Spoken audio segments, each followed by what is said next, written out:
सोचिए जरा, एक सड़क दुर्घटना जिसने सिर्फ एक महिला की जिंदगी को ही नहीं बल्कि उसकी कोख में पल रहे मासूम की जिंदगी को भी छीन लिया।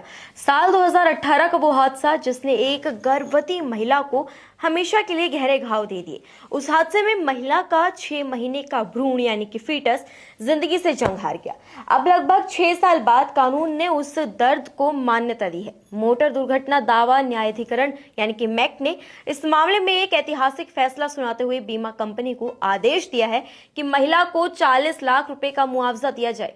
ट्रिब्यूनल ने अपने फैसले में साफ कहा कि गर्भ में पल रहे भ्रूण की मौत को भी एक जीवित जीवन की क्षति माना जाएगा।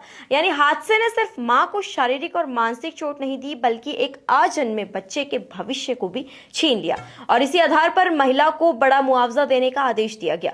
बीमा कंपनी ने अपने बचाव में कई तर्क रखे, लेकिन अदालत ने कहा कि हादसे की वजह से महिला का अजन्मा शिशु मरा है और ये भी उतना ही गंभीर अपराध है और क्षति है जितना किसी इंसान की मौत होती है।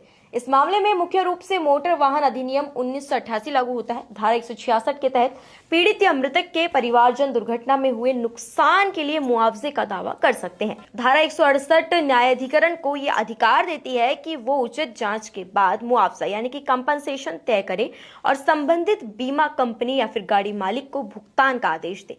तो सवाल ये है कि क्या ऐसे फैसले आने से सड़क पर लापरवाही करने वालों पर नकेल कसी जा सकेगी और क्या ये कानून भविष्य में और मजबूत होकर उन मासूम जिंदगियों को भी सुरक्षा देगा जो अभी जन्म भी नहीं ले पाए। अगर बात करें भ्रूण की मृत्यु पर कानून क्या है, तो भारतीय न्यायालयों ने कई फैसलों में माना है कि गर्भ में पल रहे भ्रूण को भी जीवित जीवन का दर्जा दिया जा सकता है। यदि दुर्घटना के कारण भ्रूण की मृत्यु हो जाती है तो ये भी मृत्यु के दायरे में ही माना जाएगा। इस स्थिति में मां को शारीरिक, मानसिक और भावनात्मक पीड़ा के लिए मुआवजा दिया जा सकता है। आसान शब्दों में आपको समझाऊं तो मोटर वाहन अधिनियम की धारा 166 और 168 के तहत गर्भस्थ भ्रूण की मौत को भी मानवीय जीवन की हानि माना गया है और उसी आधार पर पीड़ित महिला को मुआवजा देने का आदेश दिया गया है।